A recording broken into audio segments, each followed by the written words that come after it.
Bonsoir à tous et bienvenue à cette édition dominicale sur les antennes de Numérica Télévision.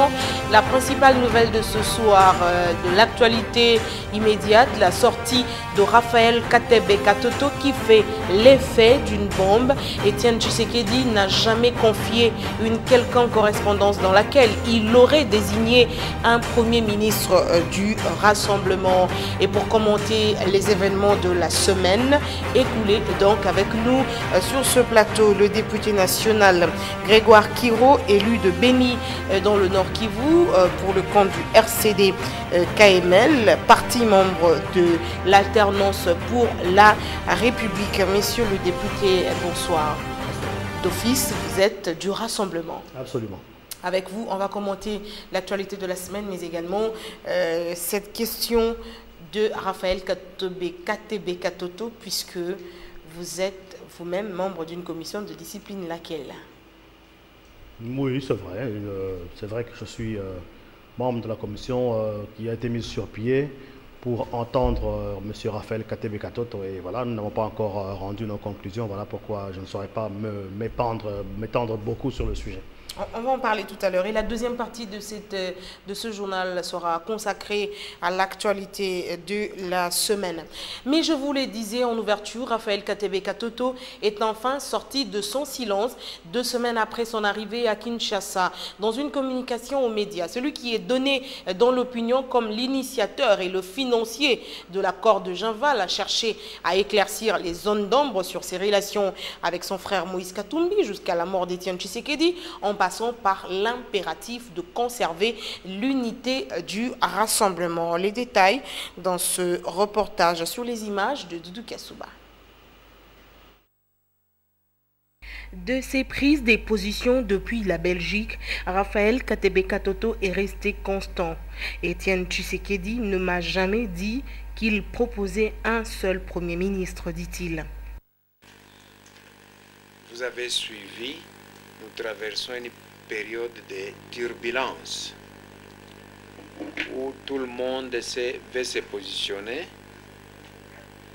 sans tenir compte de l'intérêt de la nation et du peuple. Il n'y a pas éclatement. Nous sommes là justement pour garder l'unité du rassemblement. Au niveau du rassemblement, l'organe supérieur, c'est les comités, les conseils des sages. Et les conseils des sages, c'est les signateurs de Genval. Les 2 personnes qu'on a choisies de l'autre côté, aucun d'une ne fait partie du conseil des sages. Vous ne pouvez pas parler au nom du conseil des sages au moment où vous n'êtes pas vous-même membre du conseil des sages. Et quand moi je dis il y a blocage, je dis je ne vois pas d'inconvénient qu'on puisse donner 2 ou 3 noms ou 4 noms au chef de l'État et c'est à lui de décider. C'est le crime que j'ai commis. Mais j'ai fait que la bonne lecture du texte. Mais il y a un camp, pour eux, il fallait un candidat unique, il fallait telle personne parce qu'il y avait un agenda caché derrière que nous ne sommes pas dedans. Et au Conseil des sages, quand il y a une décision qui doit se prendre, le Conseil des sages se réunit. Pour moi, s'il y avait le Conseil des sages qui se réunissait et qu'à l'unanimité, on avait choisi l'option d'un seul candidat, d'un nom tel, même si ce n'était pas dans mes intérêts, même si ce n'était pas, si c'est de la personne avec qui je ne me dis pas bonjour, j'allais accepter et suivre et adhérer à la décision donc, du collectif.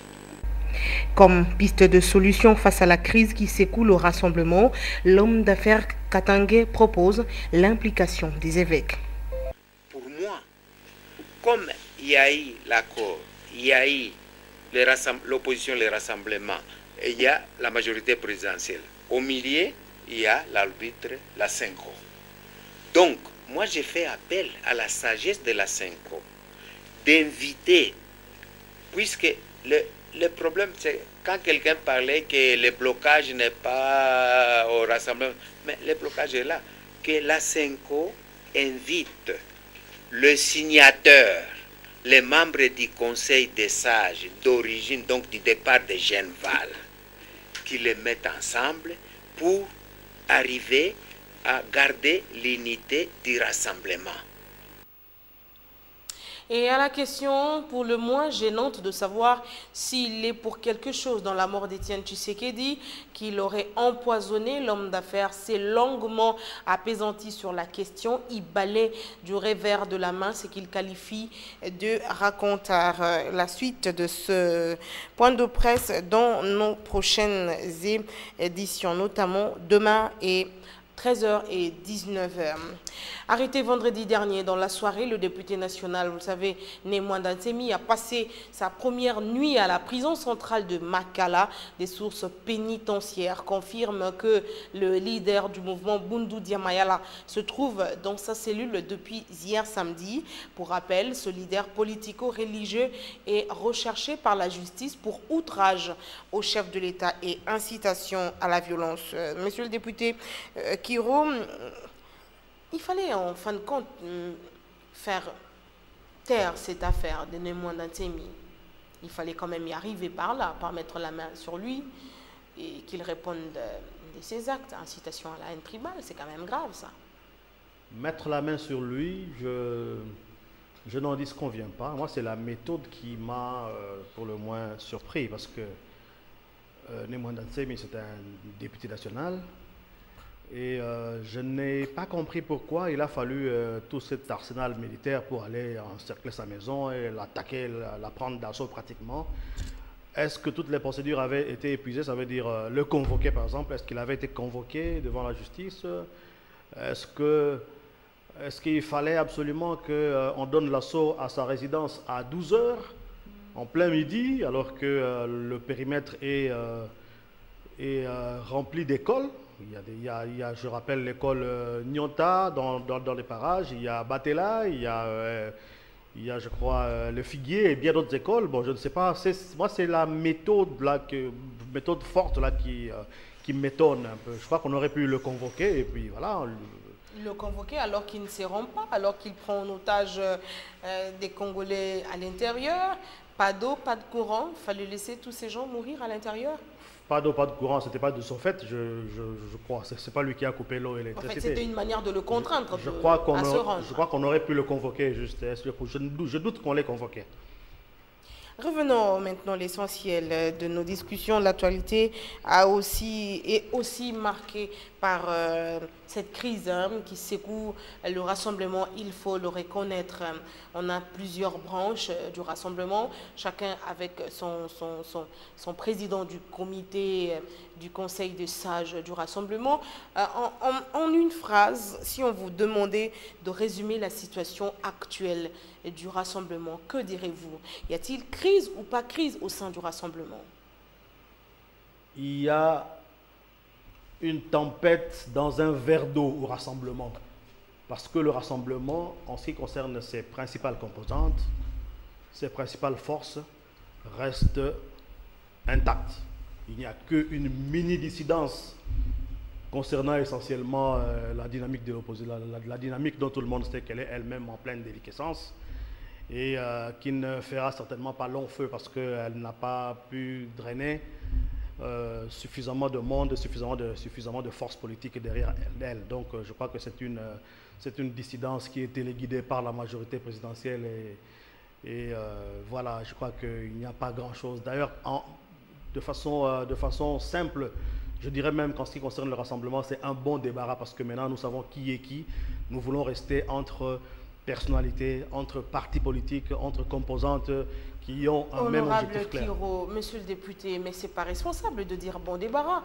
Vous devez militer pour l'unité du rassemblement. Ça veut dire que pour vous que certaines personnalités puissent quitter les rassemblements alors qu'il y en a qui ont été là. Il y a des membres du Conseil des sages du rassemblement qui sont signataires de la charte de Genval créant le rassemblement. Il faut plutôt militer pour ramener tout le monde sur la table des discussions plutôt que de pouvoir chasser. Quel est l'intérêt que vous avez que certaines personnalités quittent le rassemblement alors qu'il vous faut être unis pour évoluer et faire avancer la mise en application de l'accord? nous avons l'obligation d'être unis. Mais à partir du moment où nous sommes noyautés par le pouvoir, qui débauche certains d'entre nous, vous voulez qu'on fasse quoi? Qu'on fasse des miracles? Non. Quelle est la vraie aile du rassemblement?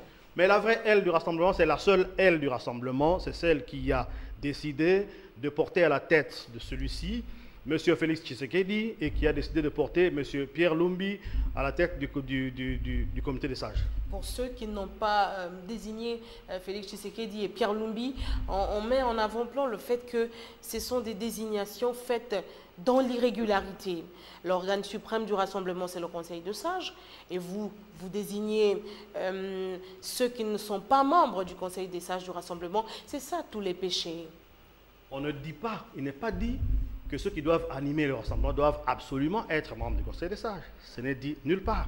Ce qui est clair, c'est que les différentes composantes du rassemblement se sont réunies et après plusieurs négociations, après plusieurs sessions de rencontres, après beaucoup de conciliabules, il a été décidé, ils sont même passés au vote qui a abouti à ce que Félix Tshisekedi soit désigné président et Pierre Lumbi président du comité des sages. Donc c'est clair. Est-ce que ce vote-là ne devrait pas être fait par les membres du Conseil des sages du rassemblement plutôt que les plateformes? Écoutez, les forces politiques, c'est qui? Ce sont les plateformes que je sache. C'est ça les forces politiques. Quelle est la place des sages dans le rassemblement? Ils deviennent quoi? Mais les sages au sein du rassemblement, ils ont leur rôle à jouer. Le problème, c'est qu'après Ginval, toutes les structures n'avaient pas encore été mises en place. Donc il fallait, C'est ça. C'est ça aussi l'erreur, c'est-à-dire qu'il n'y a pas eu des règlements pour réglementer, on va dire, la marche du rassemblement. Et c'est comme ça que c'est là qu'est née l'anarchie, on va dire. Il n'y a pas à proprement... Non, il n'y a pas d'anarchie. Je veux insister sur... Alors, que dit le règlement du rassemblement? Excusez-moi, au cas où il faudra élire. Que dit le règlement du rassemblement? Je veux insister sur une chose. Okay. Les différentes plateformes, elles sont au nombre de 9. Elles se sont réunies en plusieurs sessions. En plusieurs sessions, il y a eu des conciliabules menées de main de maître par le doyen Kitenge-Yezu. Et à la fin, il y a des candidats. Il y en a qui étaient candidats, par exemple, en ce qui concerne le Conseil des sages. Je vais parler d'un membre de l'AR, l'honorable Jean-Bertrand Ewanga, qui s'est fait violence et qui s'est dit, voilà, au nom de l'unité du groupe, moi, je me désiste. Il s'est désisté. Il y a eu des désistements. Il y en a qui n'ont pas voulu se désister. Au terme de cela, il y a eu un vote au terme duquel c'est Pierre Lumbi qui a été désigné. Donc, je ne sais même pas à quel niveau se situe le débat. Parce que la grande partie du rassemblement, des composantes du rassemblement, est d'accord que ce soit Pierre Lumbi qui pilote le comité des sages. Donc à ce niveau-là, il n'y a même pas débat. Ceux qui essayent de s'opposer à cela, ce sont des gens qui, en réalité, ils font le jeu du pouvoir. Notamment Raphaël Katebe Katoto. C'est pourquoi il a été même suspendu provisoirement de l'alternance pour la République. Est-ce qu'au fond, n'a-t-il pas raison, Raphaël Katebe Katoto, il avance ses arguments à lui? Écoutez, je suis... Notamment le fait de refuser qu'Étienne Tshisekedi n'a pas laissé de lettre proposant un Premier ministre, que bon, écoutez, quand le président Raphaël Katebe dit que le président Tshisekedi n'a laissé aucune lettre désignant tel ou tel autre comme Premier ministre, mais il y a des sons divergents.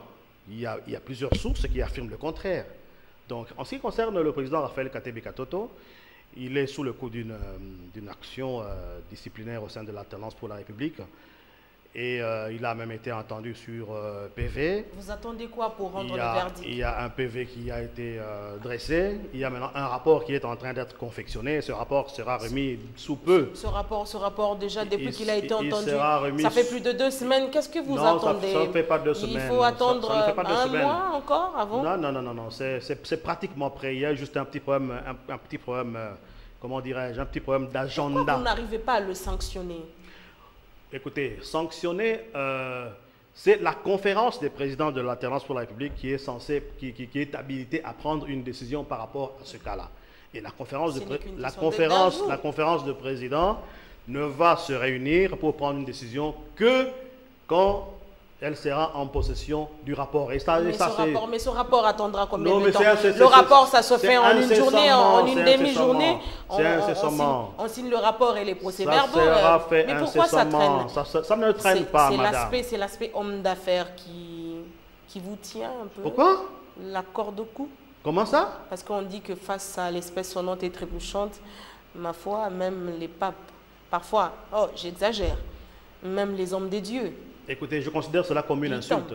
Je considère cela comme une insulte, madame. Vous entendez ça de l'opinion nationale. Oui, parce que dans ce pays, tout ce qui se passe est considéré comme étant l'objet. Donc, on voit l'argent partout, on voit la corruption partout, et alors que ce n'est pas ça, ce n'est pas du tout ça. Donc, je crois qu'il faudrait raison garder et être calme, attendre le rapport de la dite commission qui ne sera tardé de toute manière.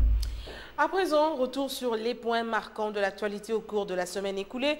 Dans une compilation d'Amendi Mouani, Jean-Yves Kamale, Images, Eric Ndongala, Gérard Chimanga, Doudou Kessouba, le tout commenté par Mouine Mouroupfel. Les évêques catholiques étaient réunis en plénière lundi officiellement pour examiner des manières liées au fonctionnement, des matières plutôt liées au fonctionnement de l'Église, mais personne n'était dupe. La conférence épiscopale ne pouvait passer sous silence la situation de blocage dans l'application de l'accord politique dit de la Saint-Sylvestre. Le même jour, c'était l'effervescence à l'UDPS en protestation à l'édit de l'hôtel de ville autorisant l'inhumation de Étienne Tshisekedi au cimetière de la Gombe. Suivez ce reportage. La conclusion de l'accord dit de la Saint-Sylvestre a désormais du plomb dans l'aile. Sans les arrangements particuliers à son application, il est indéniable qu'à la longue, les assises du centre interdiocésain finissent en eau de boudin. Devant l'intransigeance des opposants réunis au rassemblement, secoués par la disparition d'Étienne Tshisekedi et une majorité présidentielle gonflée à bloc et arc-boutée sur la difficulté en face de trouver un successeur au leader de l'UDPS, les évêques catholiques sont sortis du bois. Quand nous avons réceptionné la lettre était conditionnée. Ce n'est pas que vous prenez la lettre, vous allez déposer. Ceux qui ont déposé la lettre ont dit, vous gardez la lettre jusqu'au moment où nous allons vous dire à quel moment vous amenez la lettre. Entre-temps, celui qui avait envoyé la lettre est décédé. Par honnêteté, quand nous sommes allés voir le président, nous sommes venus avec ce courrier. Nous en avons parlé avec lui.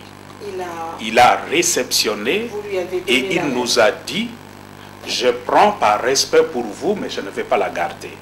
Et puis ensuite, il nous a remis pour dire, remettez, il n'a pas ouvert la lettre. Nous n'avons pas ouvert la lettre. Il a dit, remettez cette lettre au nouveau président du comité des sages. Ce sera à lui d'assumer les contenus de la lettre et de me faire une proposition. Pour le président, c'était toujours les 3 noms. Nous croyons que nos politiciens ne font pas tellement cas de la souffrance du peuple. C'est-à-dire qu'on fasse traîner des choses autour de cette question, qu'il s'agisse d'un nom, qu'il s'agisse de 3 ou 5 noms, dans tous les cas, il faut qu'il y ait concertation entre les 2 parties. Supposons que le rassemblement vienne avec un nom chez le président. Mais le président va étudier la validité de cette candidature et il va échanger avec le rassemblement. Il arrivera à la conclusion, c'est le bon candidat ou ce n'est pas le bon candidat. Donc il faut un processus de dialogue. Donc ce qui complique les choses aujourd'hui, ce n'est pas parce qu'on exige un nom ou parce qu'on veut 3 noms, mais c'est parce qu'il n'y a pas un dialogue entre les 2 parties. Pas sûr que la voix des médiateurs catholiques soit entendue de sitôt. Le même jour, l'UDPS s'insurgeait contre l'arrêt du gouverneur de la ville de Kinshasa autorisant l'inhumation des restes de Tshisekedi au cimetière de la Gombe. La médiation épiscopale reste prise en tenaille par des positions inconciliables d'une classe politique qui, d'évidence, peine encore à trouver ses marques, hypothéquant de fait les échéances électorales à la fin de l'année. Honorable Grégoire Kiro, le vice-président de la SENCO disait sur nos antennes lundi que le point de blocage pour la SENCO, c'était aussi le manque d'une coordination au sein d'un leadership au sein du rassemblement. Jeudi soir, vous avez désigné l'autre aile du rassemblement, Pierre Lumbi et Félix Tshisekedi. Entre-temps, il y a eu également, vendredi dernier, Olenga Nkoy désigné président du Conseil des sages du Rassemblement par quelques membres, quelques personnalités du Conseil des sages du Rassemblement, quelques sages. Et ce dimanche même, à l'instant où nous tenons ce journal, il y a une déclaration qui vient d'être faite selon laquelle les membres du gouvernement, membres du Rassemblement, portent Patrick Mayombe, président du Conseil des sages, et Clément Kankoua Boukassa, porte-parole du Rassemblement. Finalement, on s'en sort comment? Qui veut le blocage finalement de cet accord et le blocage de l'évolution de la question, la crise politique en RDC? Qu'est-ce qui se passe au juste? Madame, je crois que les choses sont suffisamment claires.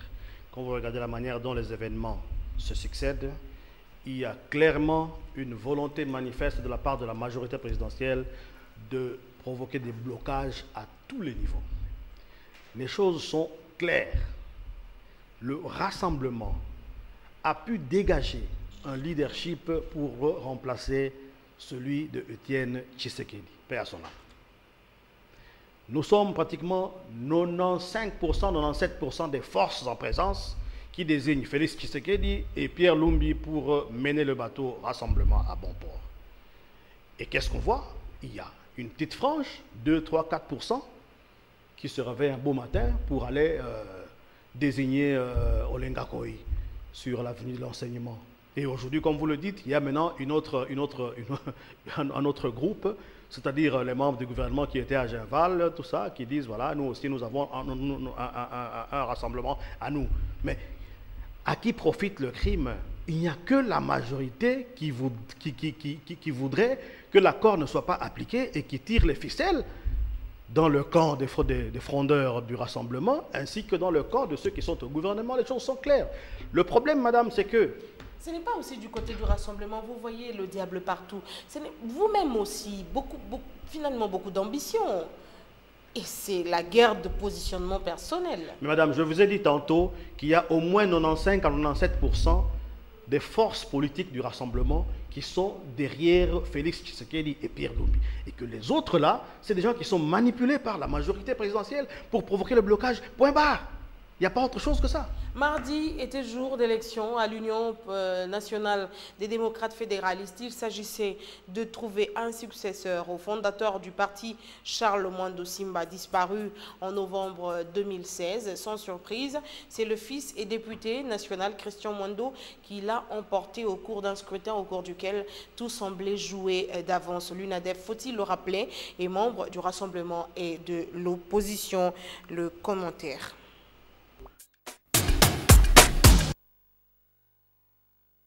Un score à la soviétique, serait-on tenté de dire après l'écrasante victoire du député Christian Mwando à la présidence de l'Union nationale des fédéralistes.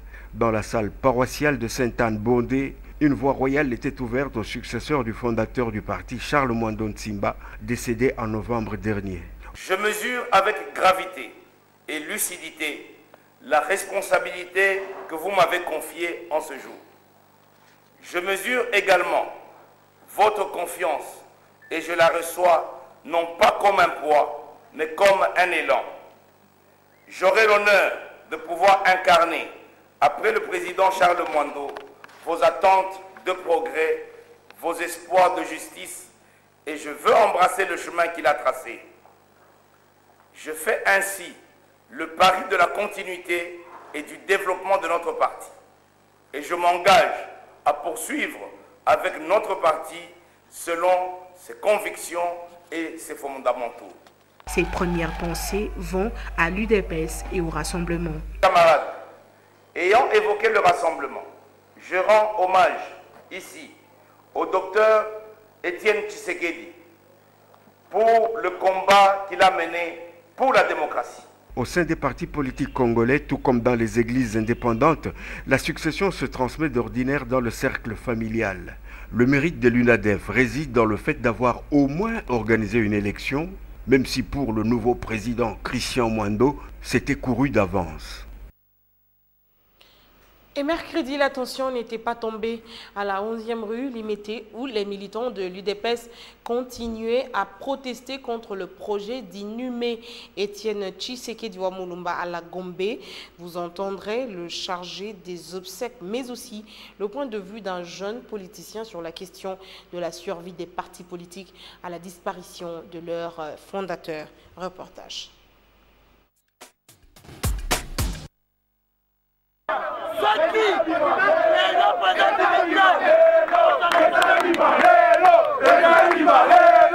Ce mercredi, la tension persistait au siège de l'Union pour la démocratie et le progrès social, 11e rue à Limete.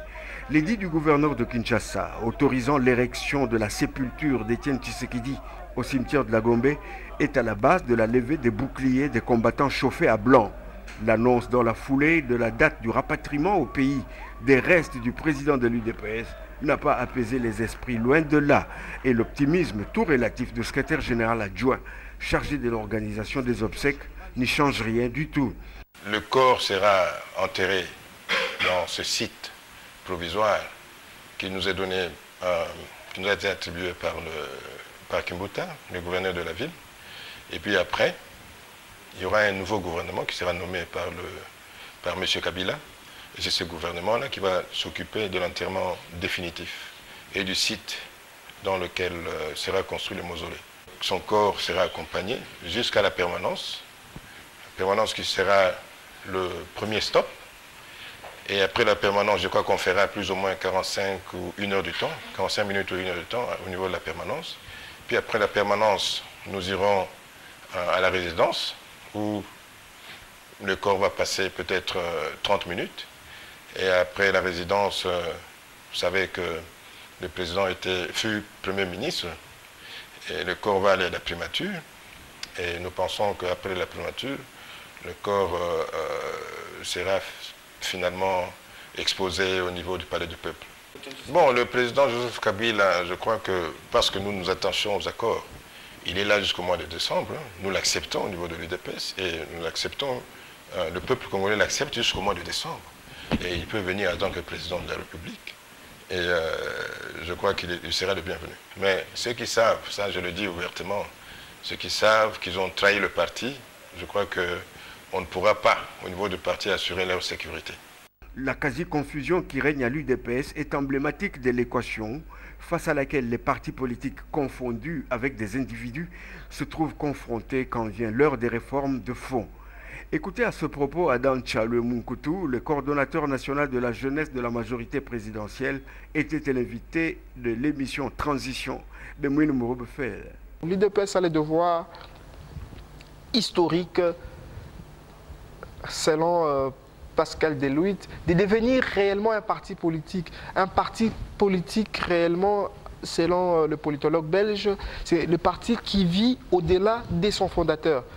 Pour le politologue, quand le fondateur est vivant, ce n'est pas encore un parti politique. Parce que la position du fondateur ou de ses fondateurs marginalise les membres. Parce que quand le fondateur n'est plus vivant, on suppose maintenant que tout le monde est sur le même pied d'égalité.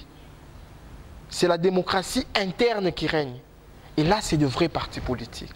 Et l'UDPS a été le premier parti politique à naître sur les années 80. Aujourd'hui, nous sommes en 2017, à devenir réellement un vrai parti politique. Il est à présumer qu'à l'approche de l'échéance de l'arrivée de la dépouille mortelle de Tshisekedi à Kinshasa, le calme sera d'autant plus difficile à rétablir à l'UDPS, à moins d'un sursaut de bon sens et du pragmatisme de ses dirigeants.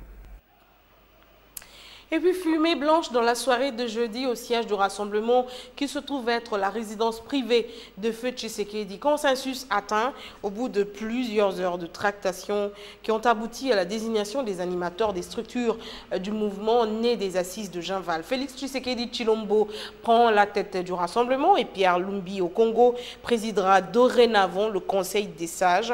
Mais ce fut un enfantement dans la douleur et les frustrations nombreuses. Reportage.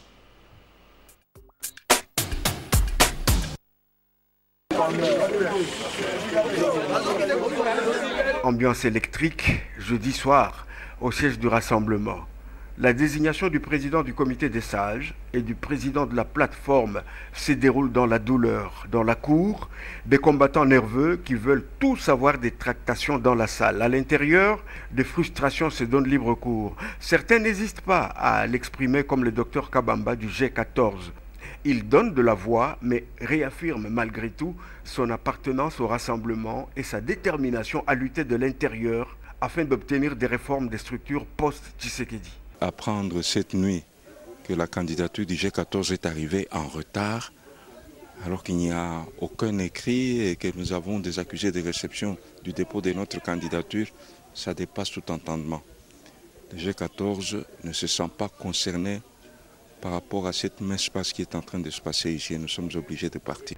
Sa sortie est suivie de celle de Martin Fayoulou de Lessidé ou encore de Laurent Batoumona.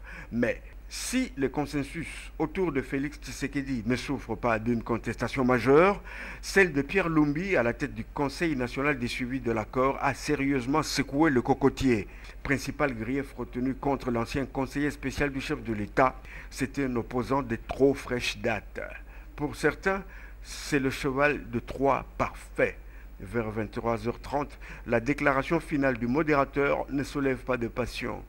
Nous avons désigné un président du rassemblement en la personne de Félix Tshisekedi. Nous avons également désigné le président du Conseil des sages en la personne de M. Pierre Lumbi. À présent que le leadership qui faisait défaut au rassemblement est précisé, place à la prochaine étape, le dépôt entre les mains du chef de l'État de la fameuse correspondance de Feu Tshisekedi contenant le nom du futur Premier ministre.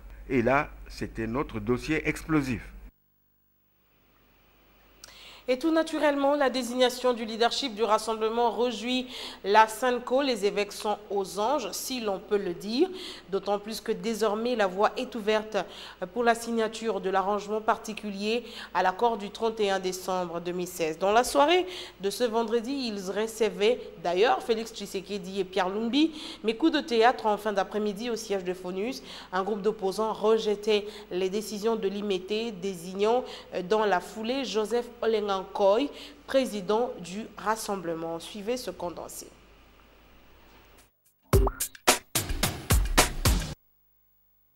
Nous avons tous regretté le départ de monsieur le patriarche Étienne Tshisekedi qui nous a quittés en date du 1er février.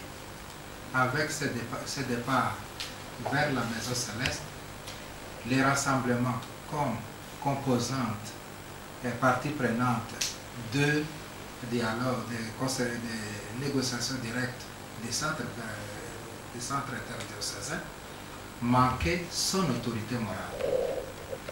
Et cela pouvait inévitablement bloquer le cursus normal des négociations entre les différentes parties prenantes. Dans la soirée de ce vendredi, l'optimisme est apparemment revenu au centre interdiocésain.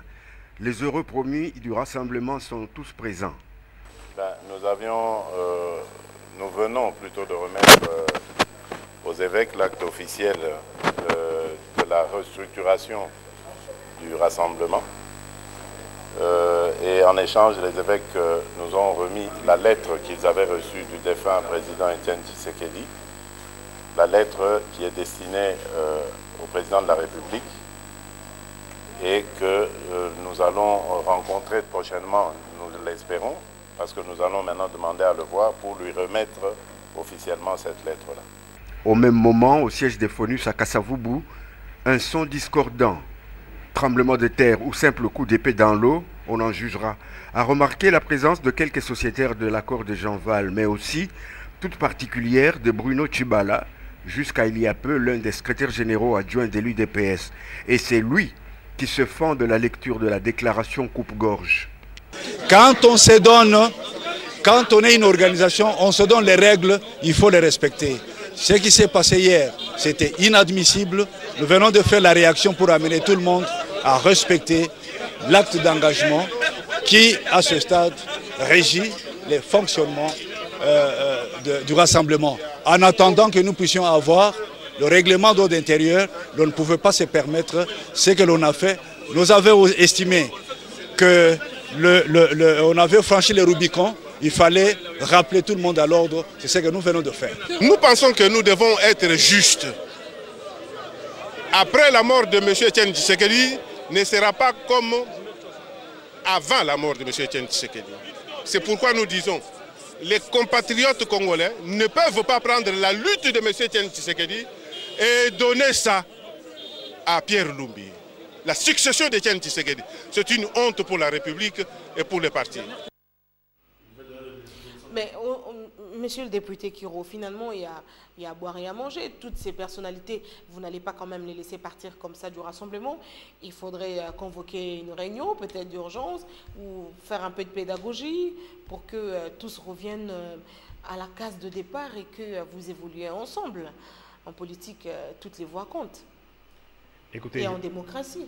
Je ne peux pas présager de ce que sera demain. Mais tout ce que je peux vous dire maintenant, c'est que les personnalités dont vous parlez, il faut qu'on en parle une bonne fois pour toutes. Parce que nous avons pris l'habitude dans ce pays de considérer les gens pas à leur juste valeur. Parce que quand nous parlons de poids politique, le poids politique d'un parti politique, disons d'un parti ou d'une organisation politique, se juge sur quoi? Se juge sur notamment le nombre de ses élus. Vous voyez, tous ceux-là qui sont partis faire la fronde, dites-moi, madame, combien d'élus ils drainent derrière eux? L'UDPS a combien d'élus? L'UDPS a une quarantaine d'élus.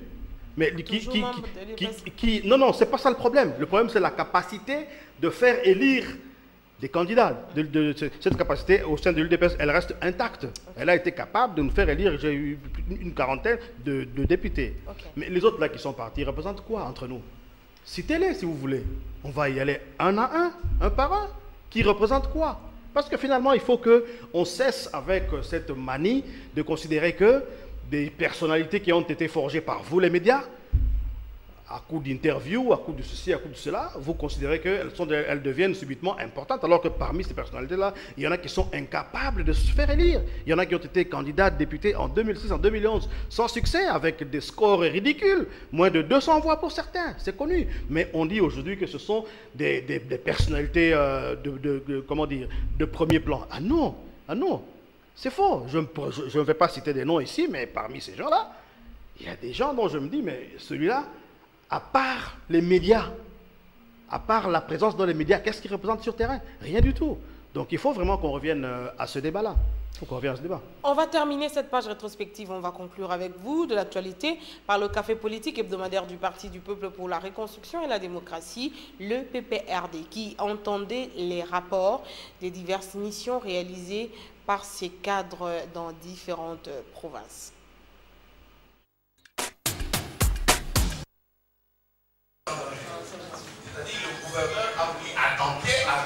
Un café politique inhabituel. Il était question au cours de ce dernier de rendre compte de l'état des lieux du PPRD dans différentes provinces. En outre, le compte rendu de la mise en application des enseignements reçus au cours de différents cafés politiques organisés. Partout à l'intérieur du pays, on attend le message de Joseph Kabila. On attend les volontés de Joseph Kabila parce qu'il est en train de se dégager, que c'est vraiment le leadership éclairé. C'est le leadership que le Congo a besoin aujourd'hui.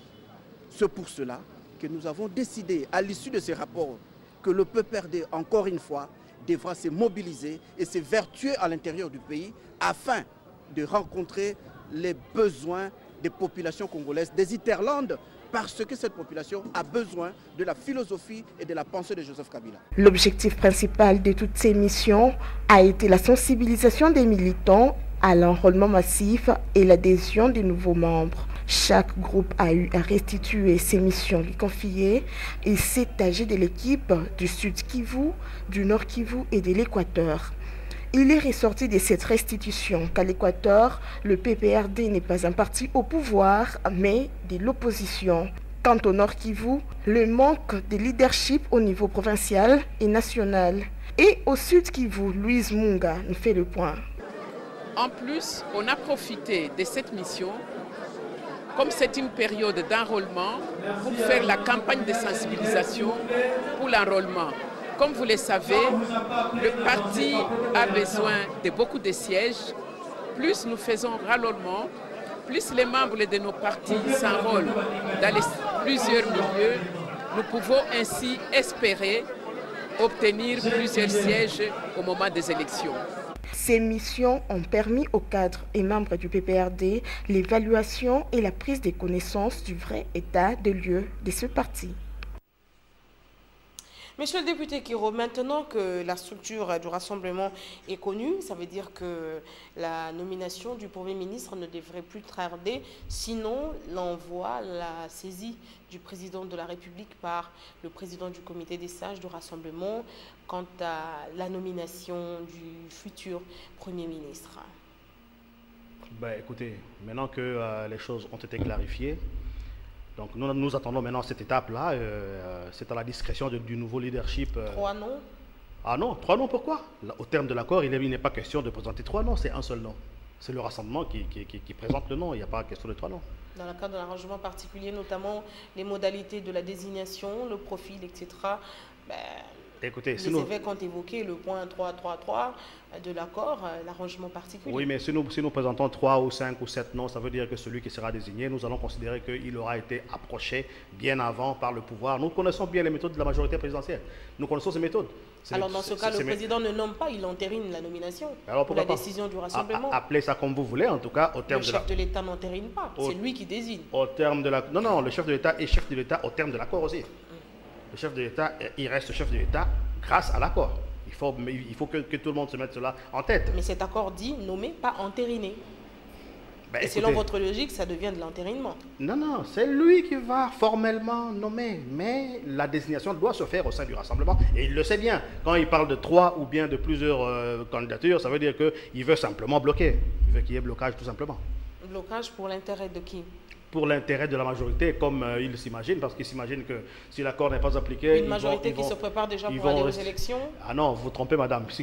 La majorité se prépare pour aller aux élections, comment? Parce que nous, au moins, en quelques semaines après le décès du président Tshisekedi, nous sommes parvenus à désigner un nouveau président. Très contesté. Oh non, pas très contesté. Très contesté. Contesté par portion congrue, par à peine 2-3%. 2-3%, mais des personnalités par contre, eux, qui pèsent également, à la majorité, des grandes personnalités du rassemblement. À la majorité, ils sont jusque-là incapables de nous désigner un candidat président de la République pour succéder au président Kabila. Là n'est pas encore le débat. Ouais. Quand le débat arrivera, ce candidat de la majorité sera connu. Personnalités, parlons-en, les personnalités qui pèsent. Moi, je réaffirme que la plupart de ces personnalités-là ne pèsent que par vous, les médias. Parce que ce sont des gens qui, sont pour la plupart incapables de se faire élire. Vous l'avez dit tout à l'heure. Ça, c'est de 1. De 2, le poids politique réel que représentent ces gens-là, c'est quoi? Écoutez, nous, à l'Alternance pour la République, nous avons 14 députés nationaux. 14 députés nationaux. Le G7 a 32 députés nationaux. L'UDPS a... G7 émietté? Dédoublé? Non, oui, écoutez, dédoublé par la faute de qui? Au terme de l'accord, il est question que le dédoublement cesse. Ça n'a pas encore cessé. Ça veut dire qu'il y a de la mauvaise foi manifeste de la part de la majorité. Mais il n'est pas dit non plus que quand la majorité soutient un point de vue quelconque, que la minorité a tort. Ceux qui sont partis peuvent aussi avoir raison. Et peut-être que les 2% du rassemblement? Peut-être. Les 2% du rassemblement? Écoutez, je vais vous dire une chose sur ceux-là qui sont partis. Moi, on va terminer par là. Je me suis toujours posé la question. En voyant les personnalités qui sont parties, moi, je pointe une seule parmi toutes ces personnalités. Je pointe le professeur Freddy Matungulu, éminent professeur d'université, ancien ministre des Finances, ancien haut fonctionnaire. à l'international. Mais je me demande comment cette personnalité a pu aller se retrouver derrière toutes les personnalités dont vous citez, qui ne sont que de création des médias. Je me pose cette question-là à longueur de journée. Là, vous incriminez le président du Conseil des sages, Olenga Nkoy. Président du Conseil des sages, ça c'est vous qui le dites. Il n'est pas président du Conseil des sages. Il est le président d'une fronde minoritaire, largement minoritaire, et qui n'a même, écoutez, je voudrais vraiment être très gentil et ne pas verser dans l'immoralité. Merci beaucoup Grégoire Kiro d'être venu commenter l'actualité avec nous. En attendant, l'opinion attend le verdict de l'affaire Raphaël Katebe Katoto parce que la sanction tarde toujours à venir. Élu de Béni dans le Nord Kivu, secrétaire général du RCD-KML, parti cher à Moussa Nyamouissi, membre de la plateforme AR et du Rassemblement. Il revient quand Moussa Nyamouissi? Moussa Nyamouissi fait partie de cette personnalité emblématique dont on avait demandé qu'elle soit relaxée, soit autorisée à revenir. Dès qu'il se sentira bien concerné par le fait de devoir retourner, si pour bien jouer son rôle, il va revenir. Ce journal est terminé. Merci beaucoup de l'avoir suivi. La rediffusion, c'est à 23h30. Demain, 7h. Je vous retrouve demain à 21h dans le cadre de l'émission Noticias. Portez-vous bien et très bonne suite de programme sur notre antenne. Merci de nous suivre également à l'étranger grâce au bouquet CPLA TV Canal 98, disponible dans 24 pays à travers le monde. Merci, à demain.